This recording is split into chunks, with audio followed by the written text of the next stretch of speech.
NCP নতুন কোন পন্থা অবলম্বন করছে? আওয়ামী লীগ অন্যান্য দল থেকে কি নেতাকর্মী ভাঙিয়ে দলে টানার চেষ্টা করছে তারা?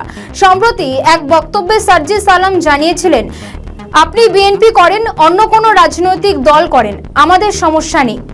আপনি যদি পরিবর্তনের আকাঙ্ক্ষা নিয়ে আগামীর বাংলাদেশের রাজনীতি করতে চান তাহলে আহ্বান করব আপনারা এনসিপিতে আসুন।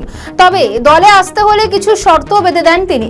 সার্জিস বলেন, বিএনপিতে যোগদান করতে হলে চাঁদাবাজি, দুর্নীতির মতো অভিযোগ থাকলে আগামী দিনের রাজনীতিতে কোনো অস্তিত্ব থাকবে না।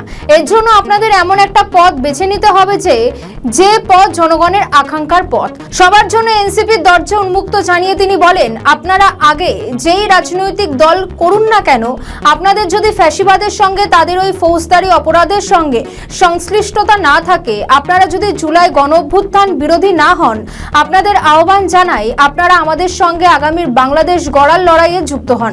আপনারা নতুন করে নিজেরা শক্ত থেকে পুরনো সিন্ডিকেট ভেঙে ওই পুরনো বন্দোবস্ত থেকে বের হয়ে এসে চেয়ারম্যান, মেয়র, কাউন্সিলর থেকে শুরু করে প্রত্যেকটি জায়গায় নির্বাচন করুন। এনসিপির সর্বোচ্চটুকু দিয়ে আপনাদের সহযোগিতা করব।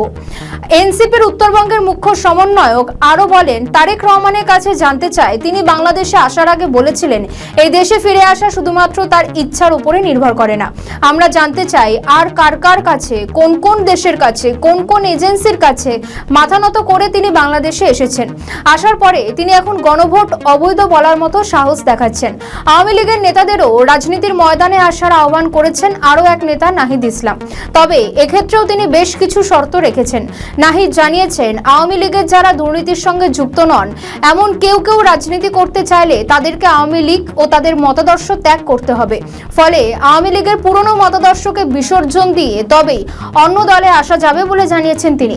অন্তর্বর্তী সরকারের গত 6 মাসের কাজের মূল্যায়ন করতে গিয়ে নাহিদ বলেন, কিছু আক্ষেপের জায়গা রয়েছে, এটা ঠিক। গত 6 মাসে প্রশাসনিক ও আইন শৃঙ্খলা পরিস্থিতি প্রত্যাশিত মাত্রায় উন্নতি করতে পারেনি। আমি মনে করি সবচেয়ে বড় অর্জন অনিশ্চয়তা থেকে স্থিতিশীলতার দিকে আসতে পারে। সুষ্ঠু নির্বাচন আয়োজন প্রসঙ্গে নাহিদ বলেন, আইন শৃঙ্খলা পরিস্থিতি ও অর্থনৈতিক অবস্থার আরো উন্নতি হওয়া প্রয়োজন। পুলিশকে ঠিকভাবে অ্যাক্টিভ না করা গেলে নির্বাচন আয়োজন করা কঠিন হবে। অনেকে ভাবছে নির্বাচন দিয়ে দিলেই সব ঠিক হয়ে যাবে। বিষয়টা আসলে তাও নয়। একটি ভালো নির্বাচনের জন্য সর্বোচ্চ গ্রহণযোগ্য পরিস্থিতি তৈরি হওয়া প্রয়োজন। আমরা ইতিহাসের সবচেয়ে সুন্দর ও গ্রহণযোগ্য নির্বাচন অনুষ্ঠান করতে চাই। বাংলাদেশে 1991 সালের নির্বাচনকে সবচেয়ে ভালো নির্বাচন ধরা হয়।